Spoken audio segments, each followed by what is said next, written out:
श्री कृष्ण कहते हैं कि अपने हाथों की लकीरों को क्या देखते हो। किस्मत तो उनकी भी होती है जिनके हाथ नहीं होते। पंख ही काफी नहीं है आसमान के लिए, हौसला भी चाहिए ऊंची उड़ान के लिए। जिंदगी में पछताना छोड़ो, बल्कि कुछ ऐसा करो कि आपको छोड़ने वाला पछताए। समय और शब्द दोनों का उपयोग लापरवाही से मत करो। ये दोनों ना तो दोबारा आते हैं और ना दोबारा मौका देते हैं। कभी कभी समझ नहीं आता है कि अच्छे इंसान के साथ किस्मत हमेशा बुरा खेल क्यों खेलती है। कितने अफसोस की बात है कि जब कहीं वफादारी का जिक्र होता है तो हम इंसान कुत्तों की मिसाल देते हैं। करेले से कड़वे लोग मुसीबत में अक्सर काम आ जाते हैं और शक्कर से मीठे लोग वक्त पर अक्सर धोखा दे जाते हैं। जिन्हें आपके दर्द का एहसास ही ना हो, उनसे शिकायत करना बिल्कुल बेकार है। हर इंसान की दो कहानी होती है, एक वो जो सबको सुनाता है और दूसरा वो जो सबसे छुपाता है। मौन सबसे अच्छा जवाब है उस इंसान के लिए जो आपके शब्दों का मोल नहीं समझता। जीवन में अपने आप को मजबूत बनाएं। दूसरों के भरोसे बैठे रहना आपको बर्बाद कर देगा। मेरा गुस्सा और मेरा प्यार सिर्फ उन लोगों के लिए है जिन्हें मैं अपना समझता हूं। आजकल लोग हक तो जताना जानते हैं, लेकिन रिश्ता निभाना नहीं जानते। जो प्रयास करना नहीं जानते, उन्हें सारी समस्याएं बड़ी लगती है। मुझे इंतजार है जिंदगी के आखिरी पन्ने का। सुना है कि आखिर में सब कुछ ठीक हो जाता है।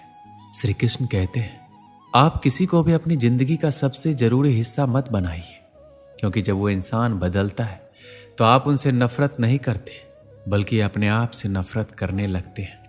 बात बात पर गुस्सा करने वाले लोग वही होते हैं जिन्हें खुद से ज्यादा किसी और की फिक्र रहती है। पता नहीं क्यों छोड़कर चले जाते हैं वो लोग जिन्हें हम जिंदगी समझकर कभी खोना नहीं चाहते। दोस्त वो होता है जिनके साथ बातें खुलकर की जा सके, ना कि संभल कर। तनाव, उदासी और बेचैनी इंसान को तभी होती है जब वो खुद के लिए कम और दूसरों के लिए अधिक सोचता है। संयम रखना जिंदगी के सामने रोने से कई गुना बेहतर है। लोग कहते हैं कि दर्द बताने से कम होता है, मगर यहां जिसे भी अपना दर्द बताओ वही लोग मजे लेते हैं। सबको अच्छा समझ लेना, बस यही सबसे बुरी आदत है मेरी। आपके पास बस पैसा होना चाहिए, क्योंकि यहां भावनाओं की कोई कदर नहीं है। जीवन में सबसे बड़ी खुशी उस काम को करने में है जिसे लोग कहते हैं आप नहीं कर सकते। मुझे परवाह नहीं है कि लोग क्या कहते हैं। मुझे नजरें खुद से मिलानी है, लोगों से नहीं। दर्द सहने वाला ही जानता है कि दर्द कितना गहरा है। आज के जमाने में ज्यादा अच्छा होना बिल्कुल भी अच्छा नहीं है। गिराने वाले अगर अपने हो तो संभलने में बहुत वक्त लगता है। आज के जमाने में लोग अपनी कदर तब करते हैं जब उनको आपकी जरूरत होती है। खुश रहना सीखो, इससे पहले कि उदास रहना आपकी आदत बन जाए। आदमी बड़ा हो या छोटा कोई फर्क नहीं पड़ता, उसकी कहानी बड़ी होनी चाहिए। एक बात हमेशा याद रखना कि दुनिया की कोई भी परेशानी आपकी हिम्मत से बड़ी कभी नहीं हो सकती। चुप रहना अच्छा होता है, लेकिन जब आपके साथ अन्याय होता है तब आपको जरूर बोलना चाहिए। जिंदगी हमेशा एक नया मौका देती है। सरल शब्दों में इसे आज कहते हैं, जिंदगी में लक्ष्य पर पहुंचने से पहले अपने दिमाग को लक्ष्य पर पहुंचाना पड़ता है। गिरना भी जरूरी है, इससे हमारी मेहनत की पहचान होती है। एक बात याद रखना, अपने लक्ष्य के बारे में कभी किसी को मत बताना। दूर रहना है मुझे उन सब से जो मेरे साथ रहकर भी मेरे साथ नहीं है। जो तुम्हारा मूल्य ना समझे उसके सामने कभी जबरदस्ती अपना प्रेम मत दिखाओ। मुझे किसी के बदल जाने का कोई गम नहीं है, बस कोई था जिससे ये उम्मीद नहीं थी। झूठ सुनने में भी मजा तब आता है जब सच आपको पहले से पता हो। आपके इरादे इतने कमजोर नहीं होने चाहिए कि लोगों की बातों में आकर टूट जाए। श्री कृष्ण कहते हैं, जगह जगह पर प्रयास करने से अच्छा है कि एक ही लक्ष्य पर कड़ी मेहनत और सच्ची लगन से काम किया जाए। देखना, आपको सफलता अवश्य मिलेगी। अच्छे लोगों का हमारी जिंदगी में आना हमारी किस्मत होती है और उन्हें संभाल कर रखना हमारा हुनर होता है। काटना, पीसना और निचोड़े जाना, वो भी अंतिम बूंद तक, गन्ने से बेहतर कौन जानता है कि मीठा होने का कितना नुकसान होता है। अपना बुरा समय खुद को बेहतर बनाने में लगा दो, क्योंकि अब रिश्ते इंसानों से नहीं पैसों से बनते हैं। ये दुनिया है, ये तो सताती रहेगी। आप बस मुस्कुराना सीख लीजिए। सब कुछ जानते हुए भी अगर आप गलत को गलत नहीं कह सकते तो आप अपने हक के लिए कभी नहीं लड़ सकते। हम टूटे हुए लोग हैं, हम बोलना नहीं चुप रहना पसंद करते हैं। श्री कृष्ण कहते हैं जो प्रेम में रहते हैं वह छल नहीं समझ पाते, जो छल में रहते हैं वो कभी किसी का प्रेम नहीं समझ पाते।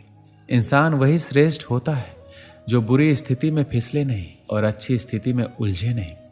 अक्सर अपना कहने वाले लोग दगा कर जाते हैं और मीठा बोलने वाले भी पीठ में खंजर भोंक जाते हैं। जो अपनों के सताए होते हैं, अपनों के ठुकराए होते हैं, वो बहुत कठोर हो जाते हैं। श्री कृष्ण कहते हैं लौटते तो वो लोग हैं जो रूठ कर चले जाते हैं, टूट कर जाने वाला कभी लौट कर नहीं आता। कुछ लोग हमारा दिल रोज दुखाते हैं, लेकिन फिर भी हम उनसे बातें करके खुश हो जाते हैं। एक समय की बात है, एक बार एक पिताजी ने अपने पुत्र से कहा कि बेटे तुम बड़े हो गए हो, तुम अपनी जिंदगी में आगे बढ़ने के लिए क्या कर रहे हो। पिताजी के अचानक से पूछे गए सवाल से पुत्र चौंक गया। वह 1 मिनट रुककर बहुत ही हल्के स्वर में बोला, पिताजी जैसा कि आप जानते हैं कि मैं पढ़ाई में शुरू से ही बेहतर रहा हूं और मैं अपनी तरफ से अपनी पढ़ाई या किसी भी बात को लेकर कभी ढिलाई नहीं बरती है। मैं हमेशा से ही सब कुछ पूरे लगन और मेहनत के साथ करते आया हूं और आपको ये बात अच्छे से पता है, लेकिन फिर भी ना जाने क्यों परिस्थितियां मेरे विपरीत रहती है। मैं आज तक इस बात को नहीं समझ पाया हूं और अब ऐसा लग रहा है कि मानो जैसे कि मैं इन सब से शायद कभी नहीं उभर पाऊंगा। वो हमेशा से पढ़ाई और घर के अन्य कामों में भी बहुत समझदार एवं जिम्मेवार लड़का था, लेकिन फिर भी ऐसा क्या था जो उसे आगे बढ़ने से रोक रहा था। आखिर क्यों वह जीवन की सफलता से कोसों दूर था। उस लड़के के पिताजी ने उसे एक बड़ा सा हथौड़ा लाने को कहा। वो लड़का भागते हुए गया और अपने पिताजी के कहे अनुसार एक हथौड़ा ले आया। फिर उसके पिताजी ने उसके सामने 3 वस्तुएं रख दी। जो सबसे पहली वस्तु थी वो एक चमड़े की बॉल थी, और दूसरी वस्तु कपड़े की बॉल थी, और तीसरी सबसे आखिरी वाली साधारण बॉल थी। उसके पिताजी ने पूरी जान लगाकर तीनों बॉल पर वार करने को कहा। उसने ठीक वैसा ही किया। जैसे उसने पहली बॉल पर वार किया वो थोड़ी सी टूट गई। जब उसने कपड़े वाली बॉल पर वार किया तो थोड़ी सी फटकर एक दूसरे से अलग हो गई। फिर उसने तीसरी बॉल पर भी उतना ही तेजी से वार किया। वो ना टूटी ना फटी, बस उछलकर दूर जा गई और उसके बाद भी उछलती ही रही। अब लड़के के पिताजी ने पूछा कि अब समझ में आए कि तुम्हें क्या करना चाहिए। फिर उसने अपने बेटे को समझाया कि बेटे परिस्थितियां सब पर लगभग एक जैसा ही वार करती हैं, परंतु कुछ लोग ऐसे होते हैं जो उन परिस्थितियों से उलझकर टूट जाते हैं। कुछ तो उन परिस्थितियों से पूरे बिखर जाते हैं, परंतु कुछ लोग ऐसे होते हैं जो उन परिस्थितियों का फायदा उठाते हुए खुद को इतना ऊंचा कर लेते हैं कि फिर उन्हें रोक पाना मुमकिन ही नहीं होता है। तो तुम भी ठीक वैसा ही करो। अपनी परिस्थितियों को समझो, उन्हें वार करने दो, फिर उनकी वार का फायदा कुछ इस तरह से उठाओ कि तुम उससे उबर पाओ। लेकिन इन सब से निपटने के लिए एक चीज जो सबसे ज्यादा महत्व रखती है वो ये है कि तुम अपने दिमाग को शांत रखो, और फिर तुम देखो कि सब कुछ कितना आसान होता जाएगा तुम्हारे लिए।